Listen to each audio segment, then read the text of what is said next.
आज आपण पाहणार आहोत 4 प्रकारच्या वेगवेगळ्या आईस्क्रीम। एक अंजीर आईस्क्रीम, केसर बदाम आईस्क्रीम, राजभोग आईस्क्रीम आणि मँगो आईस्क्रीम। चारी पण आईस्क्रीमची टेस्ट एकदम बढ़िया लागते।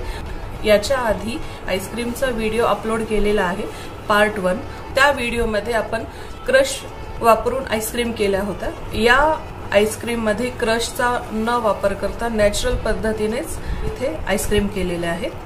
तर पाहूया आपण कशा बनवायच्या आहेत 4 प्रकारच्या आईस्क्रीम। आईस्क्रीम करण्यासाठी मी इथे 2 कप मिल्क पावडर घेतलेला आहे, 2 कप दूध घेतलेला आहे आणि अर्धा कप साखर घेतलेली आहे आणि त्यासोबतच आपल्याला 2 कप व्हिप क्रीम लागेल। आपल्याला व्हिप क्रीम, दूध आणि मिल्क पावडर ह्या तिन्हीचं पण प्रमाण आपल्याला सेम ठेवायचं आहे।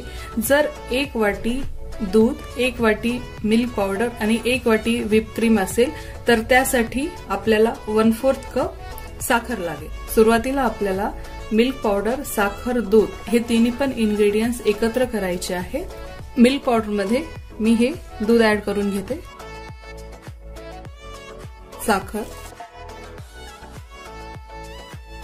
मी थोडंसं दूध ठेवलेलं आहे, थोडंसं दूध आपण नंतर ऍड करून घेऊया आणि यामध्ये आपल्याला एक पण गोळा ठेवायचा नाहीये।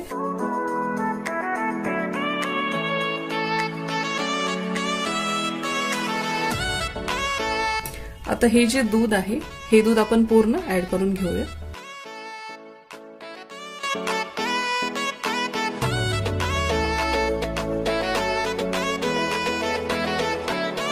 पावडर मध्ये जर जास्त गोळे राहिले असेल किंवा झाले असतील तर आपण ह्याला एकदा मिक्सरने ग्राइंड करून घेऊया, म्हणजे आपली जी मिल्क पावडरचं जे बॅटर आहे ते एकसारखं असं व्यवस्थित तयार होतं।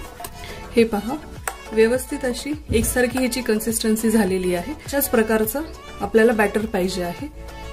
ज्या वेळेस आपण आईस्क्रीम करण्यासाठी दूध घेणार त्यावेळेस नॉर्मल टेम्परेचरचंच दूध घ्यायचं आणि हे आता आपलं व्यवस्थित बॅटर तयार झालेलं आहे।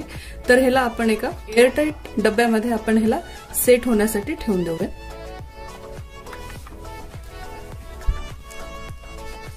एअरटाईट डब्यामध्ये मी पूर्ण बॅटर टाकलेलं आहे। आता ह्याचं झाकण लावून आपण ह्याला सेट करून घेऊया। 6 ते 7 तास झालेले आहे। तर आपलं हे पावडरचं जे बॅटर आहे ते सेट झालंय का पाहूया। हे पहा, आपलं बॅटर आहे ते पूर्ण सेट झालेलं आहे। आता ह्याला आपण ब्लेंडरने ब्लेंड करून घेऊया। आईस्क्रीम ब्लेंड करण्यासाठी या प्रकारचा आपल्याला ब्लेंडर पाहिजे, तुम्ही कोणत्या पण कंपनीचं घेऊ शकता। हे आपण ब्लेंड करून घेऊया।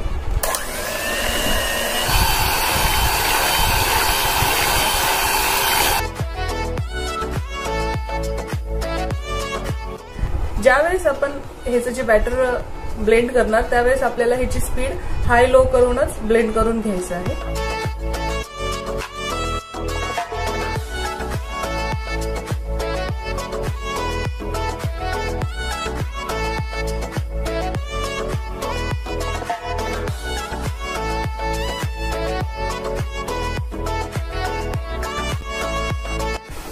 हे पहा, आपलं जे मिल्क पावडरचं जे बॅटर आहे ते व्यवस्थित असं ब्लेंड झालेलं आहे। जवळपास आपल्याला 5 मिनिट हे ब्लेंड करून घ्यायचं आहे। 5 मिनिटानंतर ह्याची ऑटोमॅटिक हे पहा लेवल वाढलेली आहे। बॅटर आहे ते एकदम सॉफ्ट झालेलं आहे। हे पहा, हे जे बॅटर आहे हे आता आपण साईडला ठेवूया आणि व्हिप क्रीम व्हिप करून घेऊया। 2 कप मी इथे व्हिप क्रीम घेतलेली आहे। व्हिप क्रीम पण आपण ब्लेंड करून घेऊयात आता।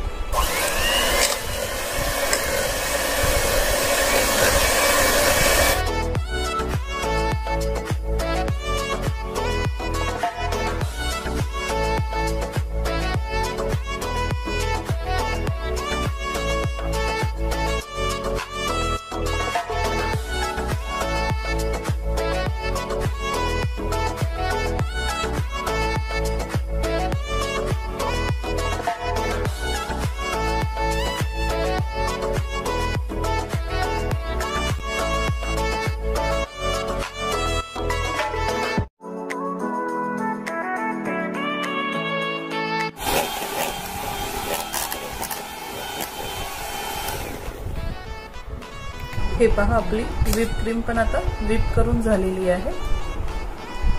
आता हे आपण साइडला ठेवूया। मिल्क पावडरचं जे बॅटर आहे व्हिप क्रीम मध्ये ऍड करून घेऊया।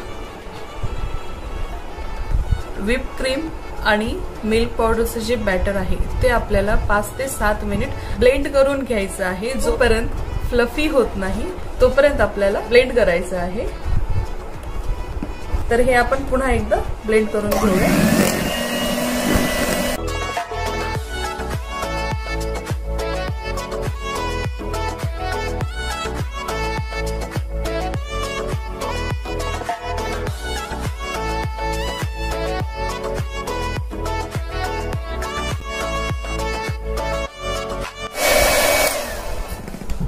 हे पहा, आता हे जे दोन्ही व्हिप क्रीम आणि जे मिल्क पावडरचं बॅटर आहे ते व्यवस्थित मिक्स झालेलं आहे. तर हे आपण आता साईडला ठेवूया ब्लेंडर. आता हा जो बेस आहे ह्या बेसमध्ये तुम्ही कोणत्या पण फ्लेवरच्या क्रश ऍड करून वेगवेगळ्या प्रकारचे आईस्क्रीम तयार करू शकतो. मी इथे अंजीर भिजत घातलेले आहेत. हे अंजीर आपल्याला 3 ते 4 तास भिजत घालायचे आहेत. इथे अंजीर मी इथे 4 घेतलेले आहेत. आईस्क्रीम आपल्याला जेवढ्या प्रमाणामध्ये बनवायची आहे तेवढ्या प्रमाणामध्ये आपण इथे अंजीरचं प्रमाण कमी किंवा जास्त करू शकतो. तर हे सुरुवातीला आपण ग्राइंड करून घेऊया. छोटे छोटे पीसेस करून घेऊया.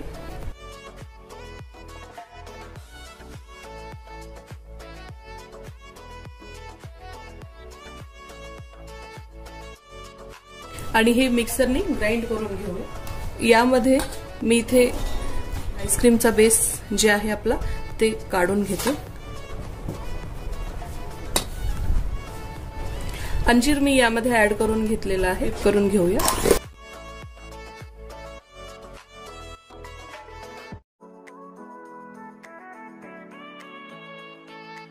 एक मिनिट मी व्हिप करून घेतलेला आहे. अंजीर बेस मध्ये व्यवस्थित आपल्याला इथे मिक्स करून घ्यायचं आहे. तर हे आपण सेट करण्यासाठी एक एअरटाईट डब्यामध्ये काढून घेऊया.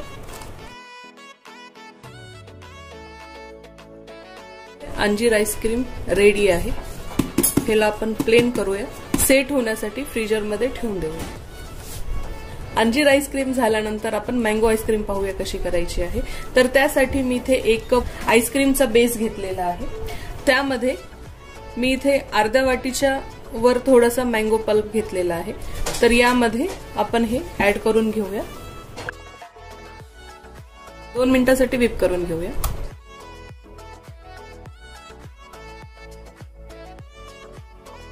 ही रेडी आहे मँगो आईस्क्रीम. याला पण आपण एअरटाईट डब्यामध्ये काढून घेऊया.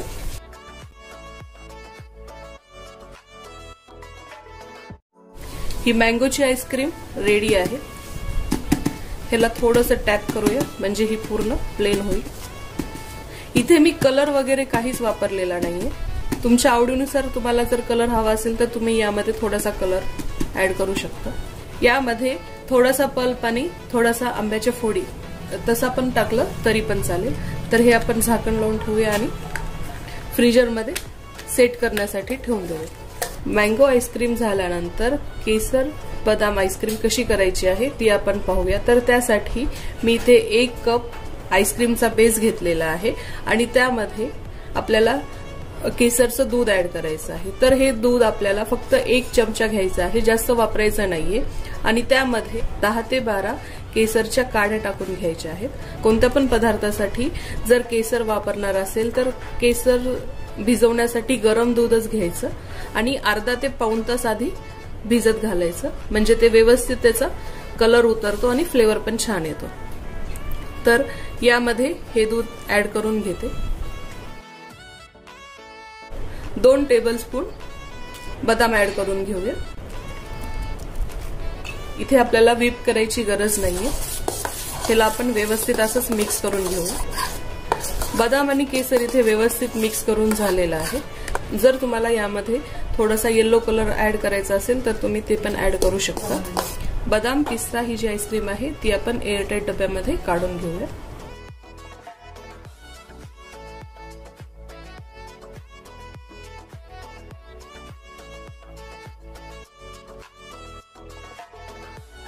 यावर थोडंसं केसर टाकून घेऊया. थोडंसं टॅप करूया आणि फ्रीजरमध्ये सेट होण्यासाठी ठेवून देऊया.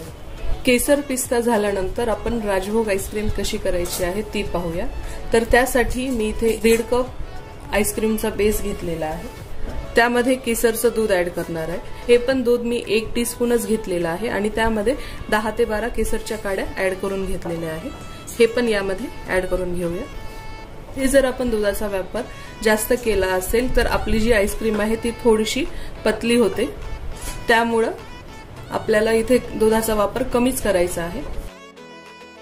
मोठे 2 चमचे आपल्याला बदाम ऍड करून घ्यायचे आहे, मोठे 2 चमचे काजू, मोठे 2 चमचे पिस्ता, मोठे 2 चमचे मी इथे मिक्स मध्ये मनुका घेतलेले आहेत ते पण ऍड करून घेऊया। ह्याला व्यवस्थित एकदा मिक्स करून घेऊया।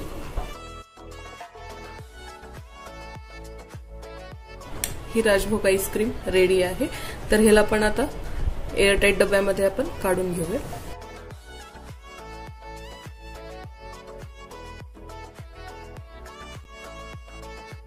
ह्याला आपण थोडंसं टॅप करूया। तुम्ही ड्रायफ्रुट्सचा वापर तुमच्या आवडीनुसार कमी जास्त करू शकता।